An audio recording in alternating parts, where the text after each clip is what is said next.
generadas para aumentar la producción de antibióticos. ¿Sí? Vamos a mirar hoy día un poco de optimización de estos antimicrobianos. ¿Cómo optimizamos sabiendo cómo funcionan y cómo tienen resistencia? Este es un reporte de un paciente que obvio está retirado su identificación. Todo reporte tiene 4 partes elementales que nos sirven para poder optimizar fármacos. Primerito, un microorganismo. Tiene que estar identificado un microorganismo y ese microorganismo tenemos que saber si es un coco, un bacilo, ¿sí? Si es un gram positivo o un gram negativo. Tenemos que saber género y especie, ¿sí? Nos va a dar una lista de antibióticos, nos va a dar, si es que existiesen, si se hubiesen logrado inducir y expresar en el laboratorio mecanismos de resistencia, nos van a reportar el mecanismo de resistencia, ¿sí? Y nosotros vamos a tener que escoger como médicos de este arsenal de medicamentos que están aquí, cuál le vamos a dar al paciente, ¿sí? Para darle al paciente necesitamos saber las características de los fármacos y necesitamos saber quién va a ser el que va a recibir los fármacos, qué tipo de paciente es. Eso va a definir cómo vamos a funcionar. Hoy vamos a los microorganismos, hemos visto en estas 4 semanas, hoy vamos a ver una parte de los antimicrobianos y una parte de las resistencias y el otro jueves vamos a dejar los pacientes. ¿Sí? Ok.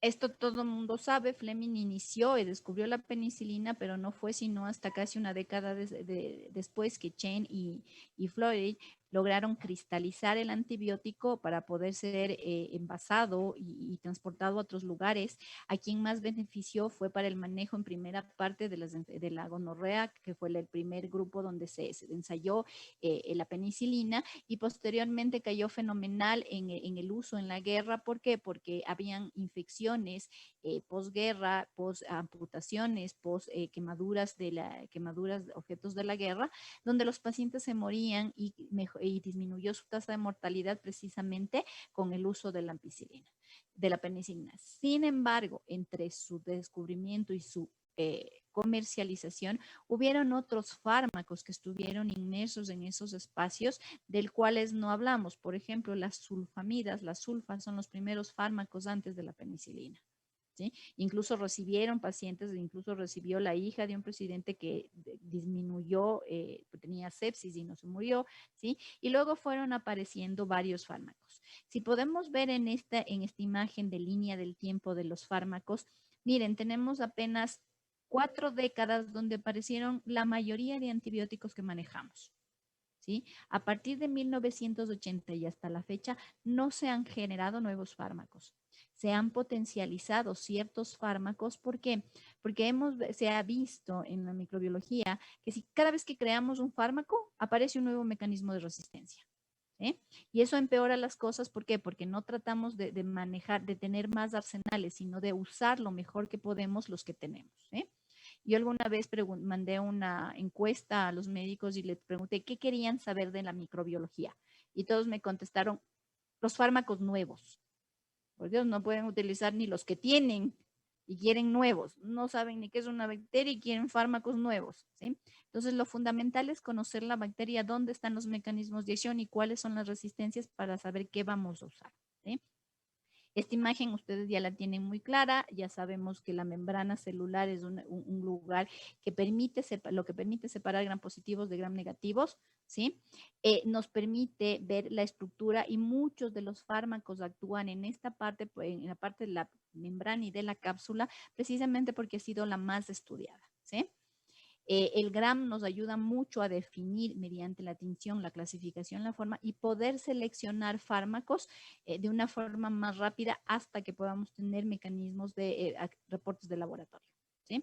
Esta imagen de las diferentes familias de antimicrobianos circula por todo el mundo, ¿sí? Pero una cosa es saber la imagen y otra cosa es entender realmente dónde están actuando, ¿sí? Cuando aparecieron los fármacos, los antibióticos, aparecieron los mecanismos de resistencia. La OMS define 4 mecanismos de diferencia. Que mute el receptor, que ya vamos a ver de qué se trata, que se modifique el antibiótico, especialmente por enzimas, que exista una impermeabilidad de la pared, hay varios fenómenos, no solamente los poros, ¿sí? Y que se expulse el antibiótico después de que ingresó, se lo saque nuevamente hacia afuera, ¿sí? Estos mecanismos de resistencia pueden estar presentes en la bacteria los 4, o los 2, o 1. ¿Sí? A medida de que se sumen los mecanismos de resistencia, la bacteria será más resistente a diferentes familias. ¿Ok? Vamos a empezar por los antibióticos que son en menos cantidad, tal vez los que son menos usados precisamente por algunas cosas que trajo la historia. Los medicamentos antimetabolitos. ¿Sí? Los antimetabolitos son aquellos que de una o de otra forma alteran el metabolismo de la bacteria. Actúan en el citoplasma, en la parte metabólica, no solo en el citoplasma, sino recuerden que el metabolismo de las bacterias se da en la membrana celular. ¿Sí? Entonces modifican. Y el más conocido y más antiguo y primer fármaco fue el grupo de las sulfamidas. Y posteriormente apareció el trimetoprim, que pertenecía también al grupo de las sulfamidas, y se combinaron para potencializar su uso. Como fue el primer fármaco que lograba contrarrestar las infecciones, se imaginarán, nos diagnosticaron a todo mundo, igual que hoy día le duele la garganta, tome antibiótico, le duele el estómago, tome antibiótico, tiene síntomas de gripe, tome antibiótico. El trimetoprim sulfa fue utilizado en gran escala. En menos de una década llegó a una resistencia del 90%. ¿Sí? Y para ese entonces todavía no aparecía la penicilina. ¿Sí? Entonces, ¿qué pasó? Este fármaco se expandía muy bien en todos los tejidos. Primero, todo fármaco por naturaleza es bactericida. ¿Sí? Primero es bacteriostático y después es bactericida. Pero cuando funcionan bloqueando los metabolitos, los procesos de respiración, ¿sí? Se convierten en bactericida, porque si a alguien le quitan la respiración, ¿qué va a pasar? Se va a morir. ¿Sí? Los medicamentos de tipo lipofílico traspasan todas las membranas celulares, tanto de las células procariotas como las de eucariotas, es decir, se difunden con facilidad. ¿Sí? Y los antibióticos deben tener una larga vida, una vida estable, una vida media estable, porque eso va a permitir que los fármacos sean tomados con mayor distancia entre toma y toma, que haya mayor tiempo, ¿sí? Ahora, lo siguiente de un fármaco que tenemos que tener muy claro es cuáles son los efectos adversos medicamentosos, ¿sí? Entonces, ok, el trimetoprim sulfa es un antimetabolito que bloquea, ¿sí? Enzimas que están dentro de la síntesis del amino benzoico para producir purinas y ADN, ¿sí? Por lo tanto, este sistema lo tienen tanto células mamíferas como células procariotas, ¿sí? Por ende, el efecto que produce en la bacteria también produce en la célula mamífera, y eso quiere decir que probablemente aparezcan más efectos adversos, ¿sí? Entonces, ¿qué pasa? Las sulfonamidas compiten justamente con las sintetasas, y el trimetoprim compite y bloquea las reductasas, ¿sí? Eso hace que se anule el sistema metabólico y la bacteria definitivamente deplete y luego se lice. ¿Cómo se modifica? ¿Cómo produce resistencia? La más frecuente dentro del trimetoprim sulfa, ¿sí? Es la modificación del sitio blanco o sitio Taller. En este caso estamos diciendo que las sulfamidas actúan en la dihidro sintetasa y en la reductasa, por lo tanto, lo que va a modificar son estos blancos, estas enzimas. ¿Y cómo lo hace? Simplemente cambia ciertos aminoácidos dentro de esta enzima, y la enzima ya no puede recibir la acción de los fármacos. Este cambio de modificación del blanco usualmente está dado por genes de tipo cromosómico, no de tipo plasmídico, ¿sí? Ok, normalmente estos genes, que son el SUL1 y 2, que está activo en los cocos, y el gen DHFL, que está en los bacilos, hacen que ya no tenga el mismo efecto el trimetoprim. Pero como se ha desusado el trimetoprim sulfa, porque ahora hay otro tipo de fármacos, actualmente el trimetoprim sulfa tiene nuevamente una sensibilidad de aproximadamente el 80% de éxito terapéutico, ¿sí? Entonces, ¿qué hay que tener cuidado? Es que si los efectos adversos van a depender de las dosis, del tiempo de exposición, ¿sí? Trimetoprim sulfa es utilizado como un fármaco profiláctico en muchos tipos de patologías, sobre todo en los pacientes de HIV, ¿sí? ¿Por qué? Porque como es un antimetabolito que funciona dentro de la célula, sirve para controlar como profilaxis el desarrollo de microorganismos intracelulares, por ejemplo, toxoplasma y pneumocystis caris, ¿sí? Entonces, a los pacientes de HIV se les da en dosis bajas profilácticas. Pero como es un fármaco que difunde todos los tejidos, este fármaco produce trastornos neurológicos, daña las células neuronales, produce trastorno hematológico, produce depresión de la médula ósea y daña la methemoglobina. Hay una hipersensibilidad de la piel, ¿sí? Y produce trastornos metabólicos de hipoglicemia, hipocalcemia, hipopotasemia, ¿sí? Cuando se lo utiliza en tiempos prolongados y en dosis altas. Los usos normalmente de los antibióticos suelen estar entre 3 y 7 días. Ya no son estándar, no es como antes nos enseñaban, 3 veces al día por 7 días. ¿Sí? Porque si el paciente mejora en 3 días, yo puedo suspender el antibiótico. Antes se decía que complete el esquema para que no cree resistencia.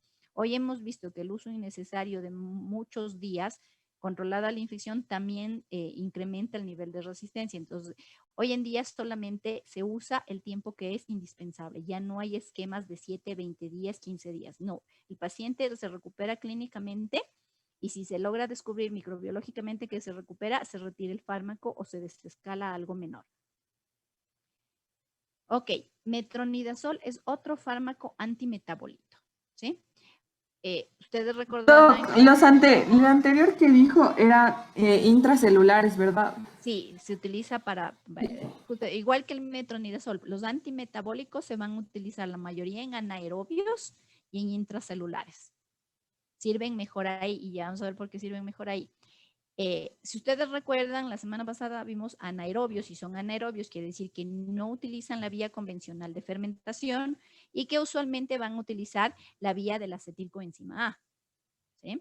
Ok, entonces metronidazol precisamente aprovecha de ese efecto. Cuando normalmente se activa el ciclo de acetilcoenzima A, necesita unas nitratos necesita unas enzimas que sirven para reducir los nitratos de los aminoácidos. ¿eh? Entonces, esta enzima normalmente está dentro de este ciclo. ¿eh? Ok, entonces esta enzima, este sistema se reconoce como ferrodoxina, ¿sí? ¿Por qué? Porque está anclada a un hierro. Entonces, ¿qué pasa? Esta enzima ferroreductasa permite que el piruvato se transforme en acetato, libera el óxido nítrico y aquí es donde entra el metronidazol. Metronidazol es un fármaco inactivo si es que no recibe, si no es receptor de un radical. Es decir, de este nitrato que se liberó, lo recibe el metronidazol como aceptor de electrones y se une al metronidazol y ahí recién se activa el metronidazol, ¿sí? Y cumple sus funciones. ¿Cuál es la función? Comenzar a incrementar radicales libres, ¿sí? Estos radicales libres que son tóxicos, ¿sí? Rompen las estructuras de ADN, ¿sí? No funcionan en la síntesis, funcionan en destruir el ADN, romper los enlaces por estas citotoxinas, ¿sí? Al momento en que destruye la citotoxina, se vuelve tóxica y la bacteria inmediatamente genera una autólisis. ¿Sí? El siguiente grupo que trabaja en la parte metabólica, ese es el grupo de los nitrofuranos, donde el único representante son la nitrofuranteína. Estas familias que son hijos únicos, ¿sí? Se llaman medicamentos huérfanos, ¿sí? Porque no hay más, sino un solo representante por familia. ¿Sí? Entonces, ok, nitrofurantoína es un fármaco que participa también con la nitroreductasa. Trabaja en las bacterias que metabolizan los nitratos. ¿Sí? Solamente a ellas les sirve, no puede actuar en otra bacteria. Si la bacteria no utiliza los nitratos, no va a servir. Y si ustedes recordarán, más bien casi todas las enterobacterias son nitrato positivas y uno que otro coco es nitrato positivo. ¿Sí? ¿Qué hace esta bacteria? ¿Qué hace la nitrofurantoína? La nitrofurantoína bloquea, ¿sí? La acción enzimática de la reductasa. ¿Sí? Al bloquearse la acción de la enzima reductasa, bloquea algunos procesos metabólicos, ¿sí? Bloquea el ciclo de la acetilcoenzima A, no tiene alimentación, no tiene respiración, se muere la bacteria. Libera muchos radicales libres, eso hace que se altere la síntesis de proteínas y estos radicales libres también alteran la función de los ribosomas, ¿sí? Entonces es un fármaco que con una sola acción altera varias estructuras y varios componentes proteicos, tanto en la síntesis como en el metabolismo, ¿sí? Nitrofurantoína se caracterizó por que era un fármaco, ¿sí?, que es utilizado solo en vías urinarias. ¿Por qué? Porque no se absorbe en otros tejidos. Ingresa por vía oral, se absorbe, no tiene efecto de primer paso en hígado, más bien va directo al riñón y sus concentraciones son muy altas en el riñón, entonces son muy buenos para la infección de vías urinarias, pero no para la pielonefritis, solamente para la cistitis, ¿sí?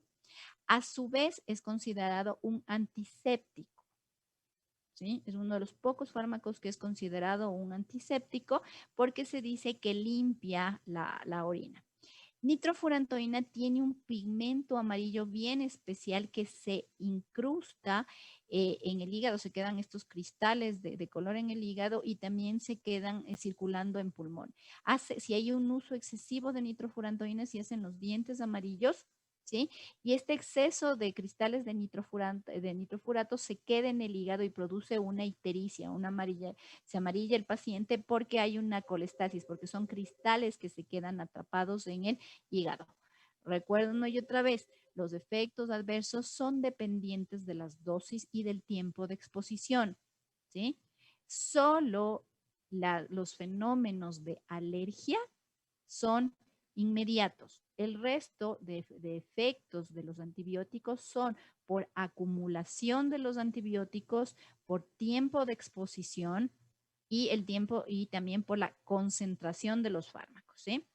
Ok, ¿cómo hace resistencia a la nitrofurantoína? Las bacterias a la nitrofurantoína cambian su permeabilidad, simplemente se vuelven las membranas impermeables, ¿sí? Producen menos nitroreductasa, por lo tanto la nitrofurantoína no tiene dónde funcionar y ellas generan otra enzima parecida que haga la misma función para no sentirse agredidas. Y también presentan una bomba de fusión, ¿sí? Esos son los tres medicamentos antimetabolitos, ¿sí? Luego tenemos los fármacos que actúan sobre el ADN, ¿sí? Sobre el ADN en realidad son dos. La rifampicina, que no la voy a topar, ¿sí? Por una razón. Primero, no se la puede usar. Inmunoterapia, 2, es exclusivamente del programa de tuberculosis, se administra solo en tuberculosis. Cuando se ha necesitado hacer uso, hay que pedir una liberación del fármaco, primero por los efectos adversos, 2, porque es parte de los antibióticos que hacen resistencia a tuberculosis y eso ha complicado la resistencia de tal a la enfermedad. Entonces, para evitar que se use indiscriminadamente la rifampicina, no se libera fácilmente, ¿sí? Hay que pedir autorizaciones. Entonces, en algún momento cuando vean antifímicos revisarán su mecanismo de acción, ¿sí? Ok, entonces, como dijimos, vamos a revisar los que vamos a usar, porque si vamos a revisar los que no vamos a usar no tiene mucho sentido, ¿sí? Ok, las quinolonas. Las quinolonas fueron un fármaco que aparecieron en la década de los 60, ¿sí? Tienen un anillo de flúor en el medio y eso le da la característica de generaciones. Se mejoró el anillo y aparecieron generaciones nuevas de quinolonas. La quinolona más vieja, el ácido nalidíxico, que tiene una particularidad, solo funciona con bacilos gram negativos, ¿sí? No sirve para los gram positivos. Pero las quinolonas, fluoroquinolonas, como la ciprofloxacina, sí actúan tanto en bacilos como en cocos. ¿Sí? Sirven para las dos porque recordemos que las dos especies tienen que replicarse, por lo tanto es un amplio espectro. Luego vamos a definir de mejor forma el amplio espectro porque sí genera después confusión, ¿sí? Ciprofloxacina es la más frecuente, su resistencia ahorita está cerca del 80% en la población, o sea, mejor no use. ¿Sí? Hay indicaciones para usar la ciprofloxacina. Levofloxacina y moxifloxacina no se liberan fácilmente en los reportes. ¿Sí? Nosotros en los laboratorios corremos todos los antibióticos, pero no liberamos todos los antibióticos. Se van a liberar a medida de las resistencias que encuentren. ¿Por qué? Porque si les damos, a los médicos les encantan las cosas sofisticadas y nuevas, que fármaco nuevo que sale, fármaco que quieren usar, ¿sí? Y ahí nos complican, ¿por qué? Porque se agotan y se logra estimular a que se expresen mecanismos de resistencia más rápida. Levofloxacina está dedicada a los pacientes con infecciones del sistema respiratorio bajo, no alto, ¿sí? Especialmente en pacientes con fibrosis quística. Y moxifloxacino apareció para rescatarnos de los Staphylo aureus oxacilino resistentes. ¿Sí? Entonces, dependiendo de dónde sea la muestra, uno en el reporte aparecerá o no aparecerá levo y moxifloxacino. Ciprofloxacina se usó mucho en los cuadros abdominales quirúrgicos, se volvió en un momento determinado por la década de los 90, ciprofloxacina para el absceso mamario, ciprofloxacina para la faringitis, ciprofloxacina para la IVO. Entonces hubo un exceso uso de quinolonas y por eso hoy respondemos al 80% de resistencia. Se ha visto que, ¿y por qué no reportamos levo tampoco? Si en el reporte dice resistente a la cipro, lo más probable es que exista resistencia a la levo también en el mismo porcentaje. ¿Sí? Entonces, realmente los reportamos las levos solamente en infecciones respiratorias, más que en nada. ¿Okay? Es un antibiótico hidrófilo, es decir, no pasa fácilmente por las barreras, no pasa por las membranas con facilidad. Tiene una vida larga, es un fármaco que se da cada 12 horas. ¿Sí? Ahora, eso sí, produce muchos efectos adversos. ¿Sí? Su mecanismo de acción bloquea la topoisomerasa. ¿Qué era la topoisomerasa? La enzima que inicia el proceso de replicación. Es la enzima que abre la cadena de ADN, separa para que inicie el proceso de replicación. ¿Qué pasa? La quinolona viene y bloquea la topoisomerasa y no hay replicación. ¿Sí? Entonces, ok, esta topoisomerasa, hay 4 tipos de isomerasas, ¿sí? De topoisomerasas. La de tipo 2, que es la DNA girasa, que está presente en los bacilos gram negativos, ¿sí? Y la topoisomerasa 4, que está presente en los cocos gram positivos. ¿Sí? Son los 2 tipos de isomerasa principales, son 4, pero estos son los 2 principales donde se define el tratamiento, ¿sí? Ok. ¿Cómo se produce la resistencia a quinolonas? Vamos a ir revisando cada uno de los mecanismos, no en el orden de frecuencia, sino cuál es el más frecuente en el antibiótico, ¿sí? La resistencia a los quinolonas se da primero porque hay una mutación, se da porque puede darse una mutación en las topoisomerasas. ¿Cómo hace esto? Activa un gen que se llama GIR-A y cambia la topoisomerasa y por lo tanto la quinolona no tiene dónde actuar, ¿sí? Puede acetilar al aminoácido para que no se forme la enzima. Hay una acetilación hacia el fármaco. Esta enzima daña el fármaco, que eso es la mayoría de enzimas hacen eso, ¿sí? Y ya no puede actuar. Esta acetilación se da por la enzima AAC6, ¿sí? Que también funciona contra los aminoglucósidos. Por eso es muy frecuente encontrar que cuando es resistente a la cipro, también es resistente a genta y a micra, ¿sí? Porque comparten esta enzima común. Pero a las quinolonas, el mecanismo especial que les encanta a las bacterias para las quinolonas se llama bomba de flujo, ¿sí? Que está determinada por los genes KEP-A y KEP-B. Por favor, con los genes ni nos hagamos, no se esfuercen, sino que es parte de, o sea, es como un dato curioso, ¿sí? Porque en realidad es algo que ni yo logro todavía concentrarme en los genes, ¿sí? Solamente es para que sepan cómo se actúan. Como ustedes ven, siguen conectados a genes. Estos genes son constitucionales, son cromosómicos, no son transmitidos por plasmidos. ¿Sí? Se activan por necesidad de metabolismo, por el riesgo de la bacteria. Entonces vamos a ver cómo funciona la impermeabilidad. La impermeabilidad se puede dar en cocos o bacilos, porque la impermeabilidad está dado o en la membrana celular o en la cápsula, en la pared, ¿sí? Generalmente la impermeabilidad es más de membrana, ¿sí? Porque la membrana es la que selecciona por último qué entra y qué no entra a la célula, ¿sí? ¿Cómo entran las cosas a la célula? ¿Cómo entran al microorganismo? Como cualquier membrana bilipídica, ¿sí? Es una membrana bilipídica que tiene una difusión pasiva por osmolaridad y por polaridad, por carga iónica, pasan los solutos y a veces los antibióticos son tan chiquitos, tan finitos, por ejemplo, como la fosfomicina, ¿sí? Que pasan fácilmente por difusión pasiva, ¿sí? También depende de la carga iónica. La pared tiene una carga iónica positiva, ¿sí? Si el fármaco tiene carga iónica positiva, es como que es más fácil pasar, pero recuerden, si es lo contrario, repele. En este caso sí repele, porque recuerden que los polos opuestos se atraen. Sí, en estas circunstancias no, ¿sí? Entonces, ¿qué pasa? Que cuando hay esta polaridad, aparte de eso, tenemos un tipo de transporte pasivo, ¿sí? En los pasivos, recuerden que había una proteína transportadora que tenía el gaste de una bomba sodio-potasio que permitía traspasar los solutos. Lo mismo pasa en la bacteria, ¿sí? Entonces existe esta difusión facilitada por potasio, magnesio y por otros protones. Por último, las porinas, que están presentes más en los bacilos gram negativos que en las células gram positivas, ¿sí?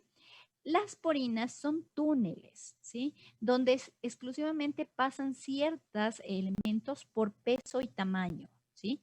Pero claro, este túnel tiene un peaje y es el desgaste de ATP. Entonces hay que pagar con ATP, con consumo de energía, este paso del transporte activo, ¿sí? Entonces, estas porinas están codificadas por el gen OPRD, ¿sí? Que comparten algunas especies, ¿sí?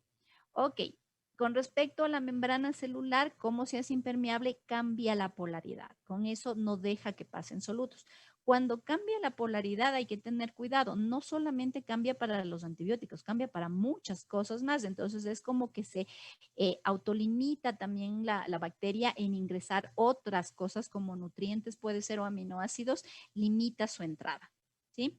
Y por último, una de las más importantes es la bomba de flujo, que es un mecanismo de impermeabilidad. La bomba de flujo está constituido, ¿sí? Por proteínas ancladas, ¿sí? Que funcionan de ley con desgaste energético, porque es un gran trabajo, una bomba de fusión. Esta bomba de fusión está codificada por ciertos genes, ¿sí? Que se conocen como gen MATE, gen SMRA. ¿A qué me voy? El soluto, sea fármaco o cualquier otra cosa, ingresa por la porina, intenta pasar al citoplasma, inmediatamente se activa la bomba de flujo y lo saca inmediatamente hacia afuera por el canal, ¿sí?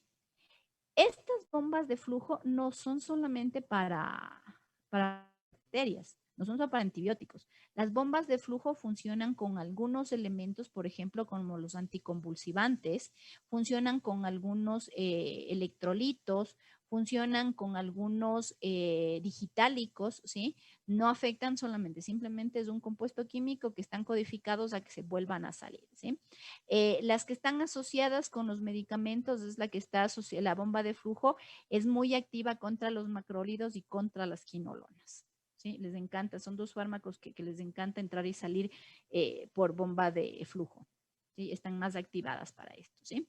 Genet están todo el tiempo están las bombas de flujo en el sistema, no se codifican por plásmido. ¿Sí? Están ahí activas, depende más bien de concentración de aniones más que de otra cosa. ¿Sí? Esa es la parte de cómo se altera la permeabilidad para la célula, ¿sí? Para el ingreso de la célula.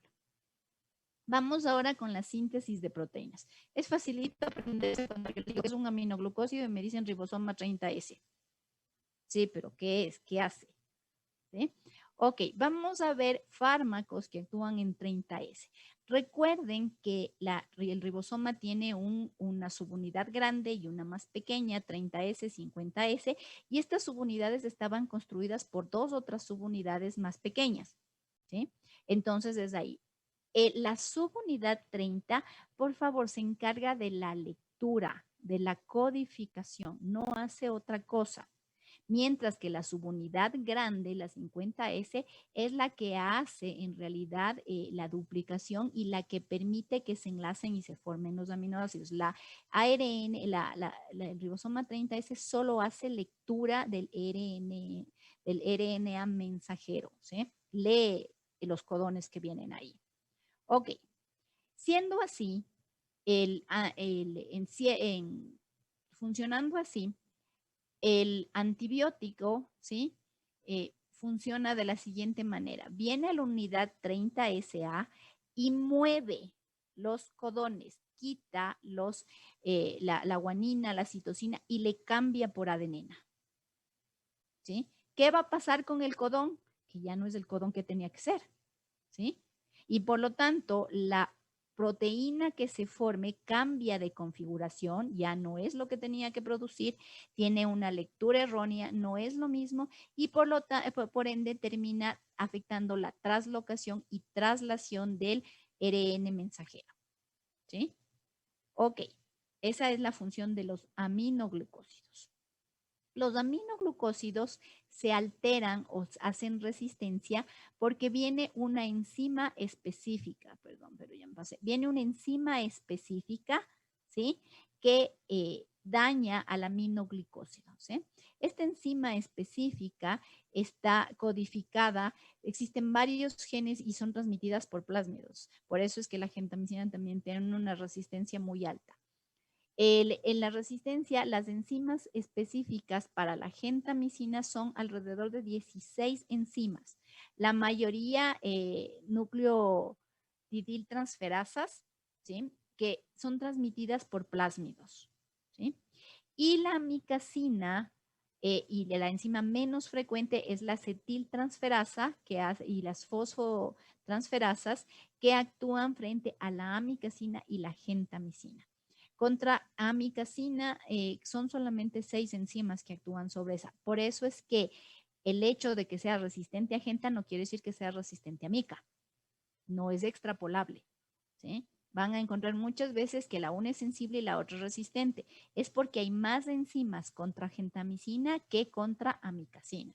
Entonces, si hablamos de seguridad, de éxito de terapia, ¿cuál sería más segura? ¿Amica o genta?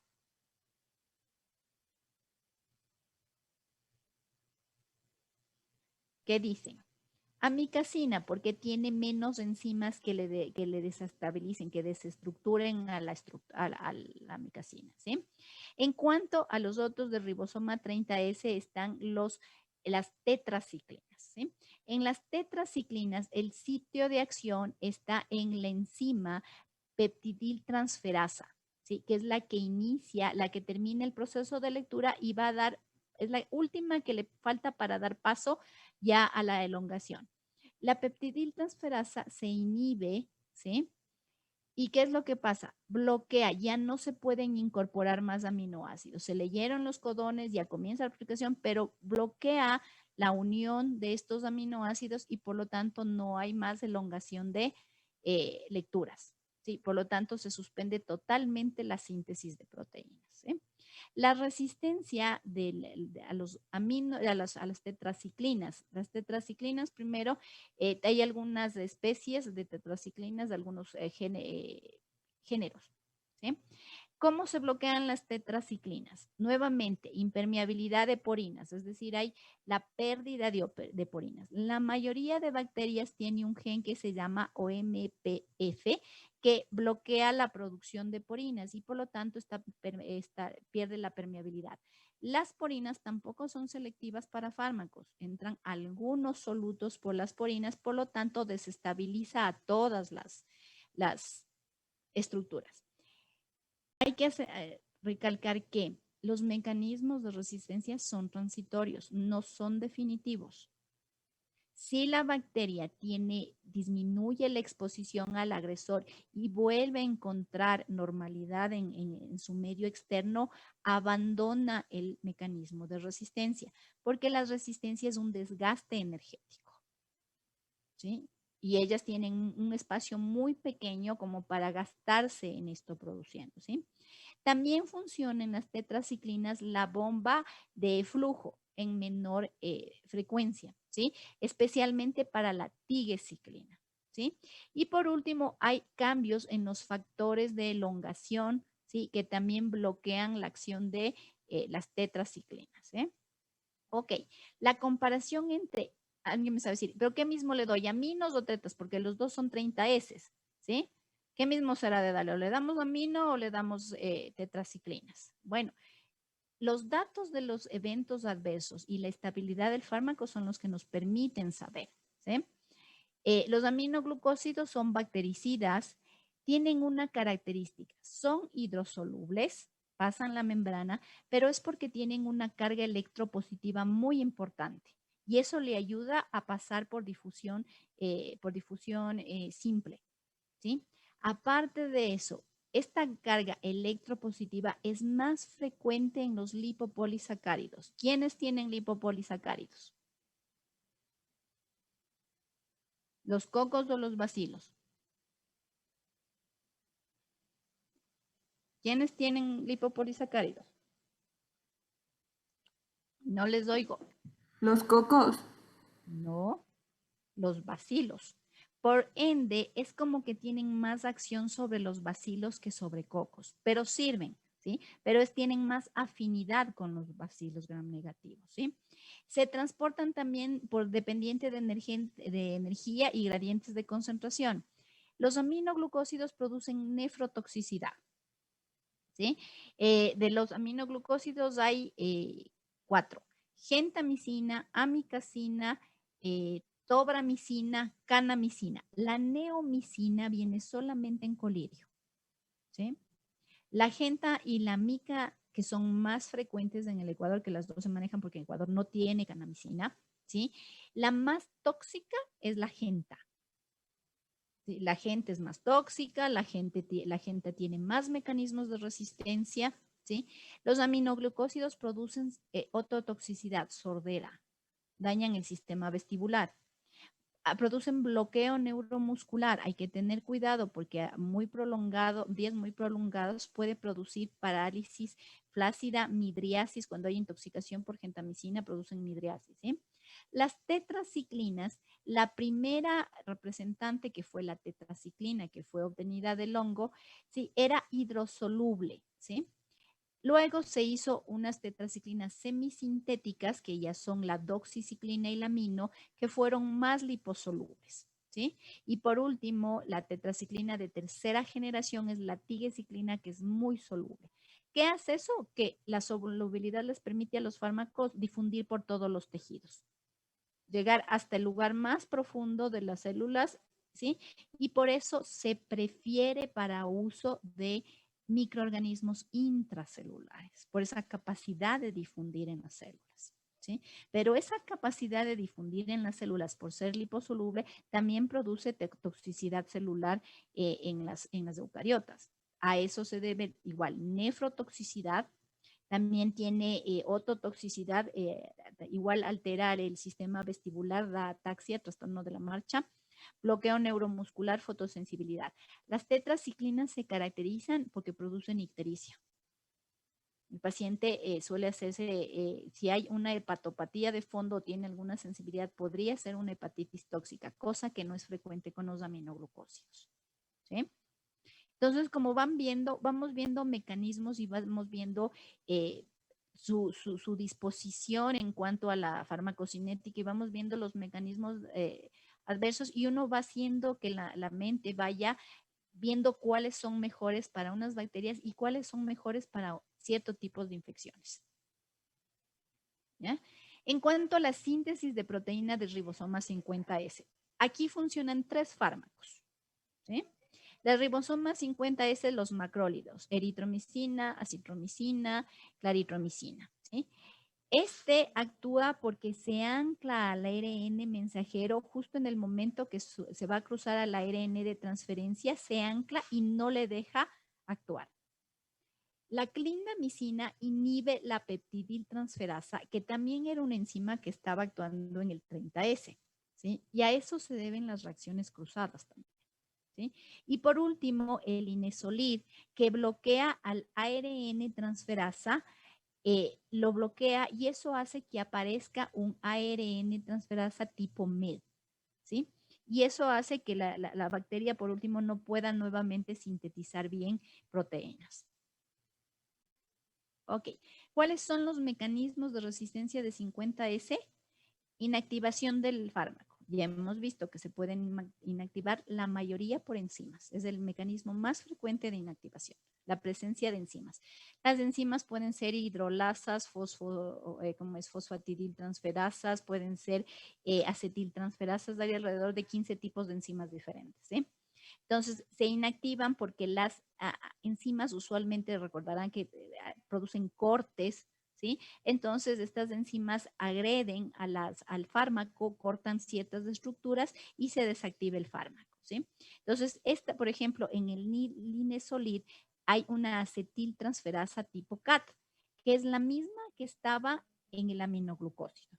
Entonces, no es raro que el paciente tenga resistencia a aminoglucósidos y resistencia al linezolid.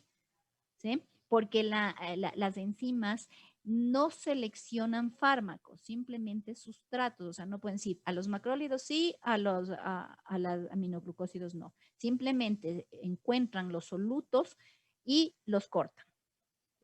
Bomba de flujo es frecuente, sí, esta bomba de flujo es uno de los pocos que viene por plásmido, viene transferido por un plásmido MCRA, ¿sí? Que hace que se active. Y si aparece una bomba de flujo, la bomba de flujo saca el linezolid, saca macrólidos y saca clindamicina.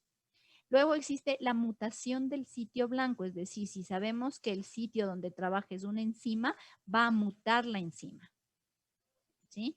Y por último, tenemos también la mutación de metilasas. Como actuaban en enzima, por medio de genes, cambian las enzimas sustrato y eso ya no permite la acción del fármaco.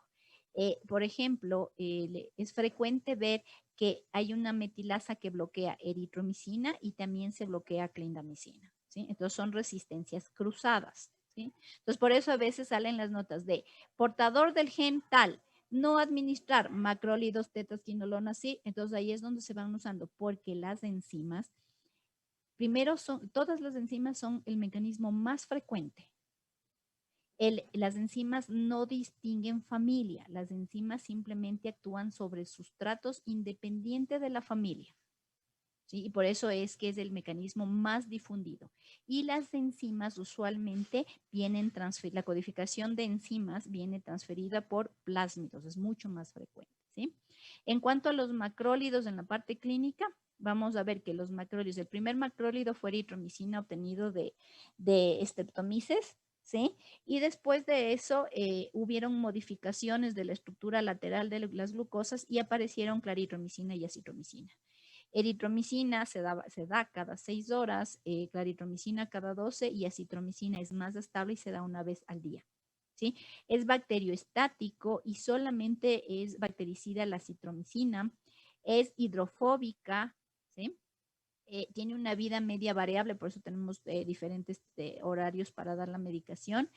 La unión reversible, eso es competencia para saber en caso de intoxicación o de toxicidad del fármaco.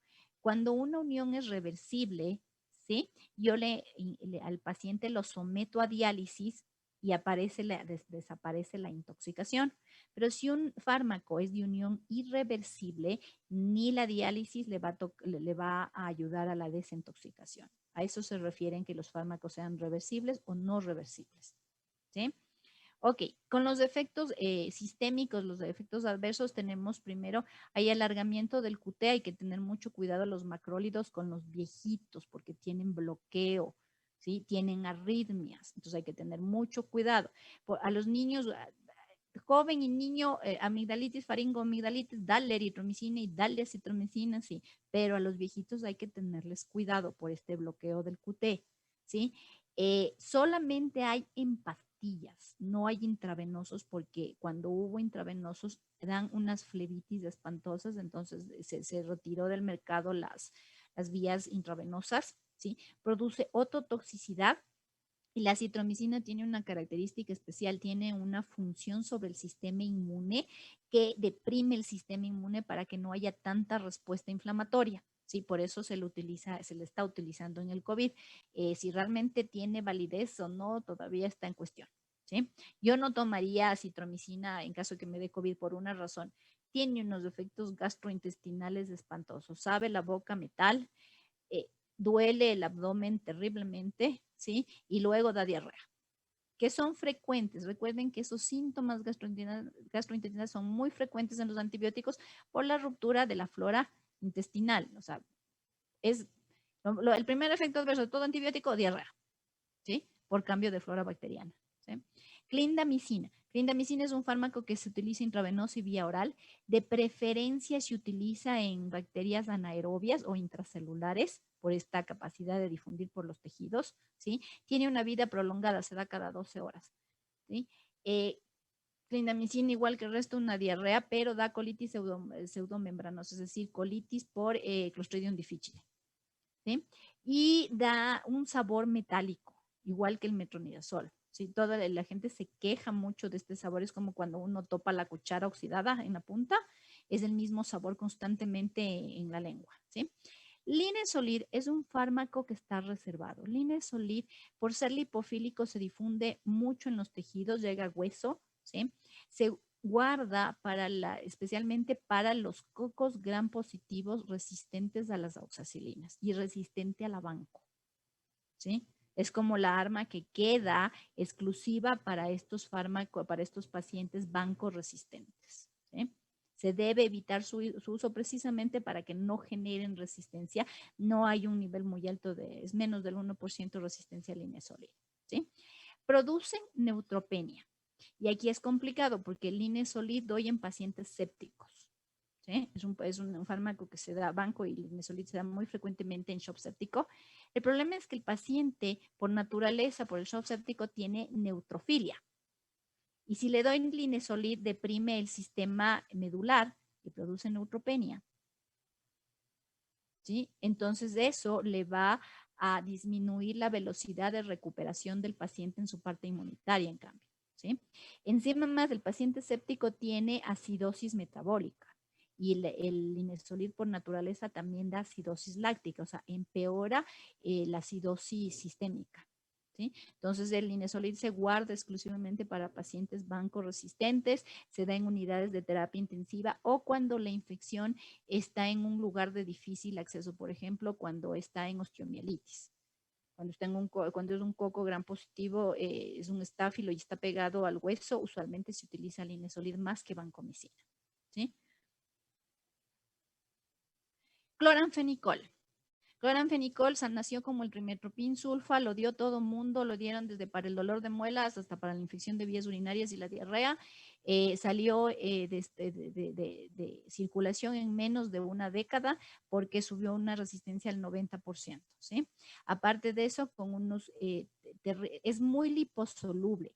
Y es liposoluble, ¿por qué? Porque es un fármaco que no tiene carga iónica, es neutro. Entonces difunde fácilmente por las membranas, por eso se difunde por toditos los tejidos, sube a líquido cefalorraquídeo muy bien, ¿sí?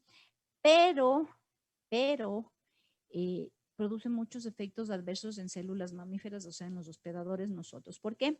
Porque adicional a su efecto de bloquear, de inhibir la peptidiltransferasa, bloquea el sistema mitocondrial, bloquea los citocromos C oxidasa de la respiración metabólica, ¿sí? Y si ustedes recuerdan, los bebés nacen con mucho tejido graso y los tejidos grasos son ricos en mitocondrias.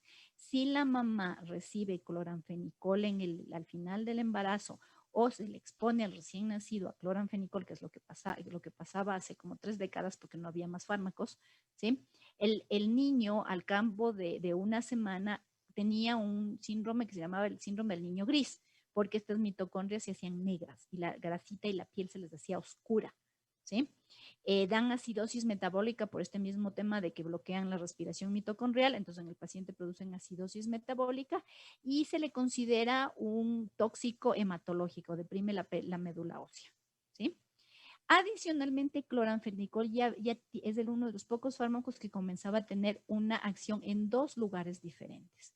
Aparte de inhibir la síntesis proteica, también actuaba en la síntesis de la pared bacteriana. ¿Cómo lo hacía? En la pared, sí, existe una proteína transportadora que se llama bactoferol, ¿sí? Bactoprenol, que es la encargada de transportar los peptidoglicánidos, ácido ticoico, azúcares, ¿sí? Y permitir la entrada por la membrana. Entonces, este cloranfenicol bloqueaba el bactoprenol. Entonces, tenía dos efectos simultáneos, ¿sí? Hoy en desuso por los efectos adversos, realmente cloranfenicol se utiliza cuando no tengo nada más. Tigecyclina, linezolid, colistina son restringidos solo para pacientes multiresistentes. Y llegamos a los fármacos más difundidos, más usados, que son aquellos que actúan directamente en la pared celular. ¿Sí?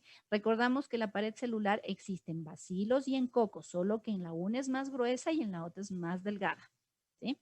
Para recordarles rapidito, y como ustedes revisaron al principio del semestre, los peptidoglicanos se construyen de dos disacáridos. El uno que se llama acetilmurámico, ¿sí?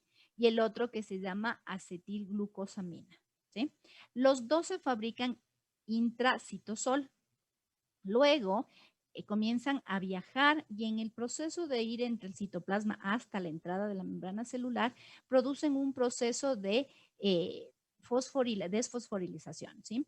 El MURNA, como se lo conoce, se une a un ATP en presencia de la piruviltransferasa, formando el difosfato MURNAC, ¿sí? Bajo esta forma entra a la membrana citoplasmática, la membrana externa. Pero no puede, no puede transportarse por sí solo. Necesita un transportador que, como dijimos, es el bactoprenol.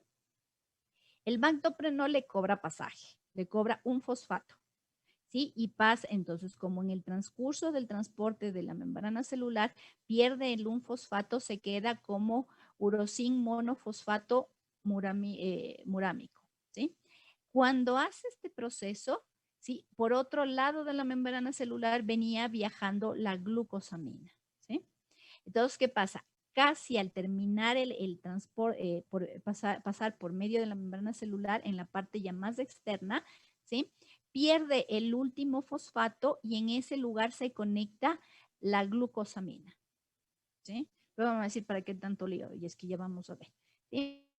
Por último, termina en la parte externa de la membrana celular donde empieza la fase 4, donde va a comenzar a entrelazarse el péptidoglucano nuevo con el péptidoglucano viejo, ¿sí? Con el que ya estaba instalado. Recuerden que la célula va envejeciendo y van a romperse algunos entramamientos de peptidoglucano, se van a desintegrar. Entonces, el peptidoglucano nuevo viene a reemplazar esas células, esa membrana envejecida, esa pared envejecida, ¿sí? Entonces, ¿qué pasa? Al momento en que va a entrecruzarse necesita dos fenómenos especiales. Uno que se llama transglicolización y otro que se llama transpeptidación. Así se concluye el entrecruzamiento de los peptidoglucanos para la pared celular. Ok, puesto esto de otra forma, ¿y para qué necesitamos? En la fase 1 donde se sintetiza, la fosfomicina bloquea la piruviltransferasa. Por lo tanto, no hay síntesis de peptidoglicanos. ¿Eso le afecta a las gram positivas, a las gram negativas o a las dos? A las dos. A las dos, porque mal o bien, la una tiene más, la otra tiene menos, pero no van a tener ninguna, ¿sí? En la fase número 2 de transporte y acoplamiento, recuerden que les hablé del transportador bactoferol, ¿sí? El cloranfenicol tiene una enzima que se llama traslocasa, que es la que permite que el 1-decaprenol se transforme en bactoprenol, ¿sí? Y pueda transformarse, pueda transportarse, ¿sí? Si aparece esta traslocasa, se bloquea el acoplamiento, el transporte, ¿sí? De igual manera, positivos o negativos.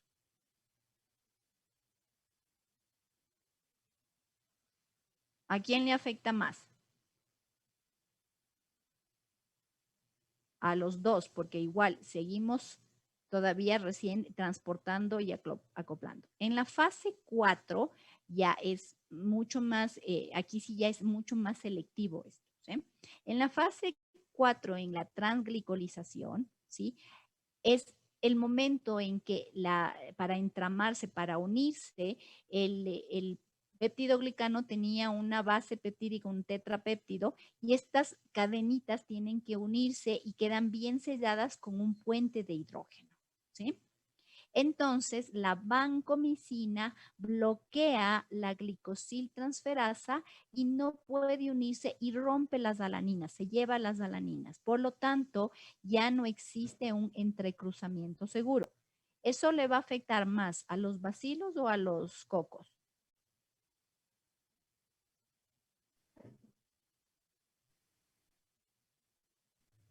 No estoy segura de los vacilos. A los cocos. Más a los cocos. Por eso la banco se da para manejar cocos, no para manejar bacilos. ¿Sí? Yo siempre les digo a los médicos, perdón, la vancomicina ni de ladito para los bacilos gram negativos, ¿sí? Porque ellos no, su estabilidad no depende de la pared, sino de la membrana más que de la pared, ¿sí? Ok. Y por último, ¿No puede volver a repetir lo que hacía la vancomicina? Se la llevaba banco, las... después que salen los dos disacáridos, se unen afuera en la parte extracelular, ¿sí? Se unen también con los peptidoglicanos viejos. Para eso necesitan formar un puente de unión que está hecho con puentes de hidrógeno, ¿sí? Esos puentes de hidrógeno se van a unir en presencia de la enzima glucosiltransferasa, ¿sí? Pero la banco viene y bloquea la glucosiltransferasa y de pasito corta a la alanina, la corta, se lleva, ¿sí? Por lo tanto, no hay puente de hidrógeno y no hay transglicolización, ya no hay entrecruzamiento. El entrecruzamiento es inestable, ¿sí? Y eso va a alterar la permeabilidad de la célula. Y por último, tenemos las transpeptidasas, ¿sí? Las transpeptidasas, la transpeptidación está hecha en base a las enzimas transpeptidasas, que son la última parte de estabilidad del entrecruzamiento, que son las uniones que se dan, ¿sí? Y estas transpeptidasas se las conoce como PBP, ¿sí? ¿Por qué?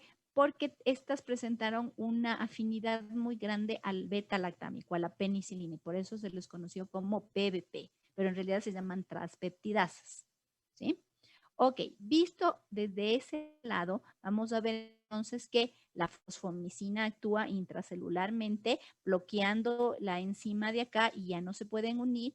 Tengo en cambio también que actúan hacia afuera el cloranfenicol, ¿sí? Porque no hay transporte, me bloquea el transporte de los peptidoglicanos para que salgan afuera. Y por último tengo la vancomicina, ¿sí? Que no va a permitir que se unan las cadenas y también los beta-lactámicos. Los beta-lactámicos, ya vamos a ver de qué se trata. Y les he dejado esto de los beta-lactámicos al final porque en realidad es el grupo más grande de fármacos, ¿sí? Fosfomicina es hidrosoluble, está polarizada con carga positiva, pasa facilito por las células. La fosfomicina sí se puede dar a cocos y a bacilos, a diferencia de la nitrofurantoína. Es el fármaco que más se usa para infección de vías urinarias. ¿Sí? Es muy seguro también en el embarazo. Eso difunde por difusión pasiva también. Tiene efectos adversos, los gastrointestinales típicos, y se ha visto fotosensibilidad. O sea, a algunas personas se les mancha la piel en la exposición del sol. ¿Cuáles son los mecanismos de resistencia a la fosfo? Alteración de la permeabilidad. Como entra fácilmente por la permeabilidad, hay una modificación de cromosomas, se altera la permeabilidad de la membrana y la fosfo pasa en menos cantidad. Sin embargo, ahorita este es uno de los medicamentos que se está comenzando a reusar para los pacientes que tienen, que son extremadamente resistentes, para las bacterias extremadamente resistentes, porque nos está coadyuvando, porque como inestabiliza la membrana, nos permite que esto facilite la entrada de otros medicamentos. Vancomicina también desestabiliza la membrana, pero solo actúa en gram positivos. Tiene un efecto bien importante que es el síndrome del hombre rojo, del cuello rojo. Es solo intravenosa y apenas comienza uno a transfundir, a los 20 minutos aparece eritema y hay que tener cuidado que no aparezca un shock anafiláctico. Tiene nefrotoxicidad y hacen neutropenia. Entonces hay que tener cuidado con los pacientes oncológicos. Vancomicina altera la enzima en presencia de la activación del gen VAN-A y VAN-B. ¿Sí? Es más frecuente en la vanco el VAN-A y en el enterococo, en el estáfilo se expresa VAN-A y en el enterococo VAN-B. ¿Sí? Entonces, estos hacen que aparezca una expresión enzimática que desestabilizan la vancomicina. Las polimixinas, conocidas como la polimixina B, que hay más en cremas que en otra cosa, y la polimixina E, que es el colistin, ¿sí? Este fármaco es de uso exclusivo para bacilos gram negativos. Las polimixinas no sirven para cocos, ¿sí? ¿Por qué? Porque actúan en los lipopolisacáridos. Son hidrofóbicos y lo que hacen es alterar la electroestática de la membrana celular, ¿sí? Alteran la difusión de cationes, funcionan como un detergente y rompen los puentes de calcio y magnesio y eso desestabiliza electroestáticamente a la membrana. Entonces, este fármaco lo hemos vuelto a usar a pesar de sus eventos adversos, ¿sí?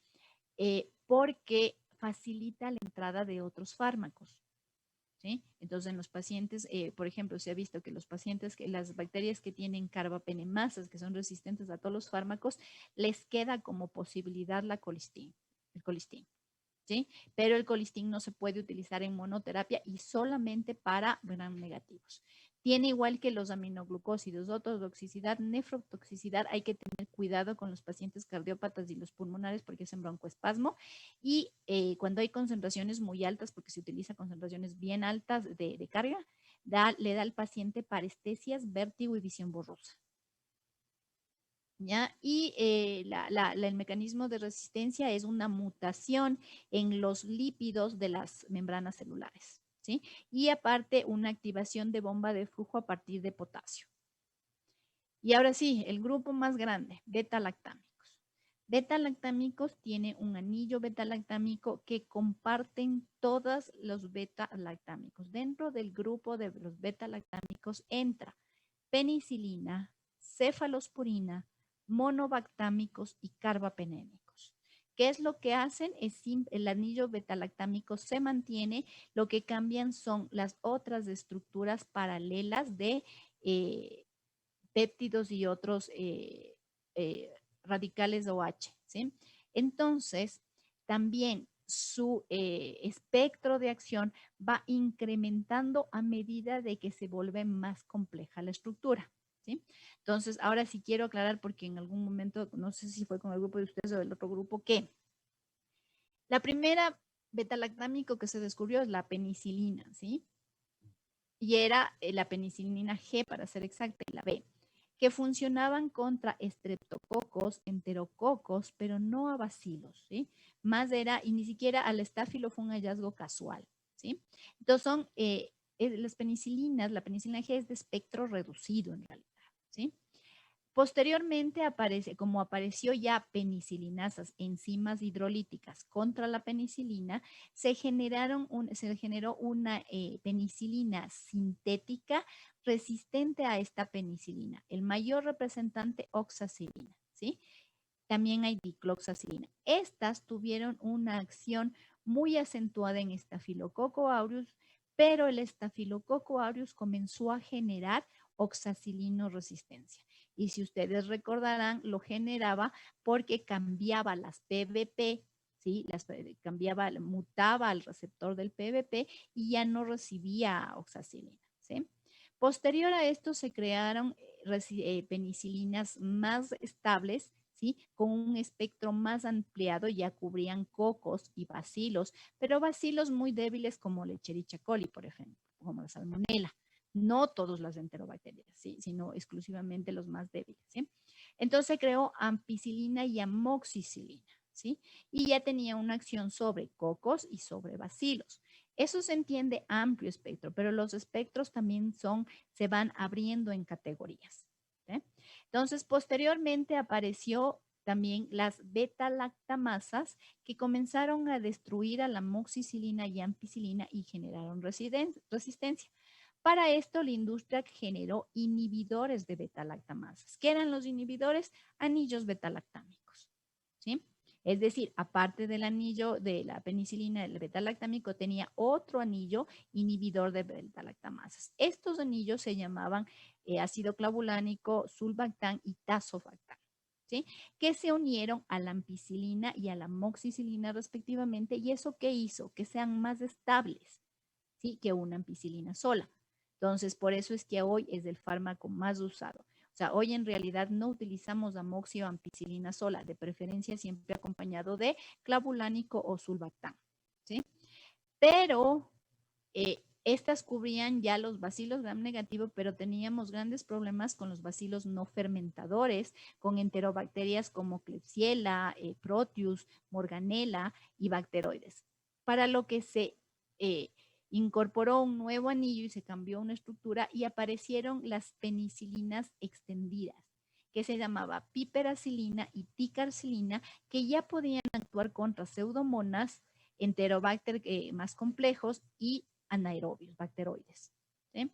Pero de igual manera se crearon también beta-lactamasas y los comenzaron a eliminar. Entonces se combinó nuevamente inhibidores. Entonces hoy tenemos piperacilina más tazobactán y ticarcilina más tazobactán, ¿sí? Entonces eso le hace a la más estable, ¿sí? Siguió avanzando la industria y la generación más compleja ahorita son los carbapenémicos, ¿sí? Que ya no utilizan inhibidores, simplemente están los carbapenémicos solos, ¿sí? A medida de que pasaba, de que incrementaba el nivel y la seguridad y la estabilidad de las penicilinas, aparecieron las cefalosporinas a partir del cefalosporo, ¿sí?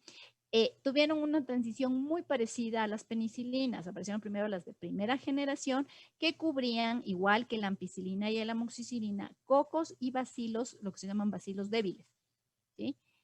Pero comenzó a aparecer resistencia porque así como aparecieron penicilinasas, aparecieron cefalosporinasas, ¿sí? Que atacaban exclusivamente a cefalosporinas sin tocar las penicilinas. Posteriormente aparecieron las beta-lactamasas. Da igual si es céfalo o penicilina, igual las bloquea. ¿Ok? Entonces, estas penicilinasas se dejaron de llamar penicilinasas porque ya miraron que no eran exclusivas, sino que era un grupo de beta-lactamasas que hidrolizaban las cefalosporinas, las penicilinas, los carbapenémicos. Entonces, se llamaron posteriormente beta-lactamasas, ¿eh? Entonces, aquellas que solo bloquean las penicilinas, penicilinasa, por ejemplo, para la penicilina G, las cefalosporinasas, existe una frecuente que es constitutiva de este grupo de bacterias que son como más agresivas, Morganella, Proteus, portan una cefalosporinasa tipo AMC de forma natural. Por eso es que de entrada no responden a cefalosporinas. Esta enzima, esta cefalosporinas AMC, bloquea cefalosporinas de primera, de segunda, ¿sí? Y hasta de tercera, sin bloquear cefepime, que es cefalosporina de cuarta generación, ¿sí?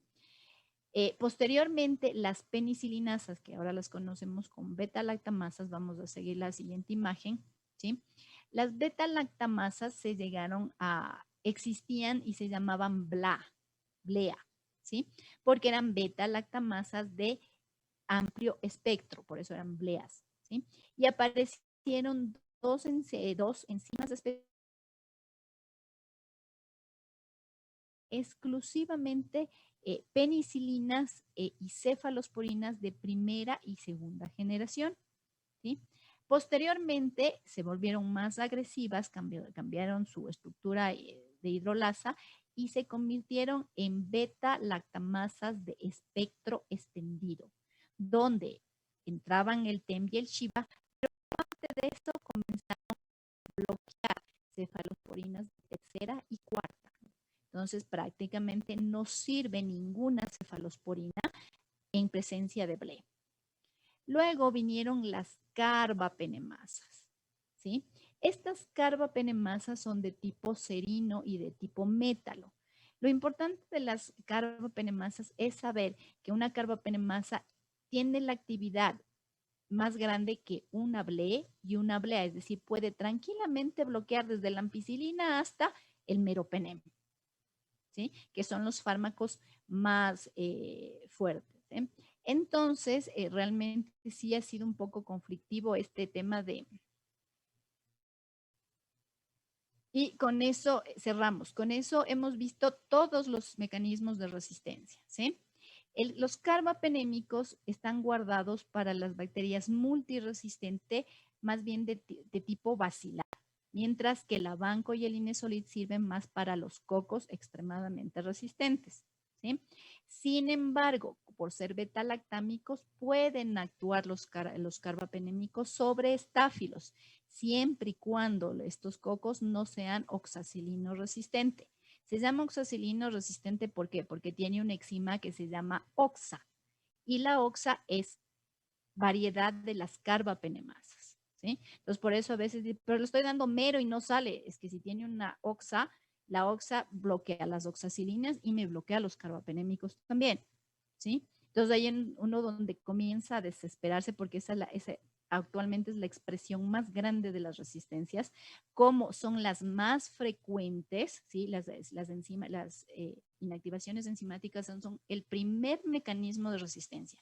Si a eso le sumamos que cambia la permeabilidad y que encima tiene bomba de flujo, entonces yo siempre digo, de ahí sale un cuco, porque de ahí sale un pan resistente porque no le sirve absolutamente nada, ¿sí? Y nosotros cuando leemos antibiogramas nos más impermeabilidad, más carbapenemasa, porque tenemos los métodos justamente que tenemos que hacer en el laboratorio para inducir la expresión de estos genes, ¿sí? Entonces, hoy aparte de poner resistente a betalactámicos, y esto nos toca poner extremadamente resistente, multiresistente, ¿sí? Algún rato ya habíamos conversado que una multiresistente es aquella que le quedan al menos 3 familias de fármacos. No digo fármacos, 3 familias. Esas familias tienen representantes y a veces, por ejemplo, los amino tienen 2, genta y amica, ¿sí? Entonces hablamos de familias. Pero la extremadamente resistente es aquella donde le queda solo una familia, una, ¿sí? Entonces, por ejemplo, ahora tenemos, hoy día tuve un paciente que tiene una Klebsiella con carbapenemasa, donde lo único sensible que tengo es colistin, ¿sí? Y teniendo en cuenta que solo no es un bactericida, sino es un como desestabiliza la membrana, no va a tener 100% de efectivo, necesitan combinarle con algo más. Pese a todo, le seguimos dando cefalosporinas de cuarta o carbapenémicos para tratar de que se hagan sinergia y en algo puedan hacer, ¿sí? Y por último, hoy salieron ya, o sea, mejor yo ya vi en el mercado desde hace 5 años atrás, tenemos céfalos de betalactamasas, es decir, ahora tenemos ceftazidima, que es céfalo de tercera, más avibactam, que es el nuevo inhibidor de betalactamasas, que justamente sirve para inhibir carbapenemasas, ¿sí? El país ya tiene el registro sanitario, no está dentro del cuadro básico, un avibactam son 3 veces al día, cada dosis cuesta $290 y solo sirve para la serino carbapenemasas, no para las métalos. Y, por ejemplo, Pseudomonas tiene métalos. Netobacter, Bucordelia son resistentes naturales a los carbapenémicos, ¿sí? Entonces se van dando cuenta cómo hay que tener tantas cosas para seleccionar un antibiótico, ¿ok? El otro jueves nos vamos a reunir para revisar, en cambio, la parte de farmacocinética, ¿sí? Y la parte del paciente. ¿Qué pasa con el paciente? Porque el in vitro puede ser sensible, pero el paciente ya en in vivo puede hacer que no resulte, ¿sí? Pero eso queda para el otro jueves. ¿Preguntas? ¿Estuvo clarísimo? Doc, ¿hasta aquí va la prueba o no? Hasta aquí sí, porque ya les paso estas diapositivas. ¿Ya? Ok. Nos vemos, chicos. Que tengan una buena tarde. Gracias, doctora. Luego. Gracias,